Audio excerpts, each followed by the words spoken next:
വീണ്ടും ഒരധ്യയന വർഷം ആരംഭിക്കുകയാണ്. പണ്ടെങ്ങോ കേട്ടുമറന്ന 4 വരികൾ പെട്ടെന്ന് ഓർമ്മ വന്നു. കാകദൃഷ്ടി ഭഗധ്യാനം ശ്വാനനിദ്രേ തഥൈവ ച അല്പാഹാരം ജീർണവസ്ത്രം ഏതത് വിദ്യാർത്ഥി ലക്ഷണം. ഒരു വിദ്യാർത്ഥി എത്രമാത്രം ശ്രദ്ധാലുവായിരിക്കണമെന്ന് സൂചിപ്പിക്കുന്നതാണ് ഈ വരികൾ.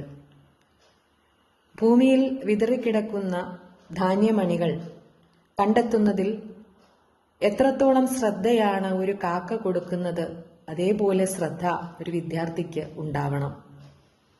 തൻ്റെ ആഹാര സമ്പാദനത്തിനു വേണ്ടി കൊക്ക് കാണിക്കുന്ന ആ ഏകാഗ്രത ഒരു വിദ്യാർത്ഥിയിൽ ഉണ്ടായിരിക്കണം. ശ്വാനന്റെ നിദ്ര പോലെ ജാഗ്രതയുള്ളതായിരിക്കണം ഓരോ വിദ്യാർത്ഥിയുടെയും ഉറക്കങ്ങൾ. അമിതമായ ആഹാരം ആലസ്യത്തെ പ്രദാനം ചെയ്യുന്നതുകൊണ്ട് അത് പാടില്ല.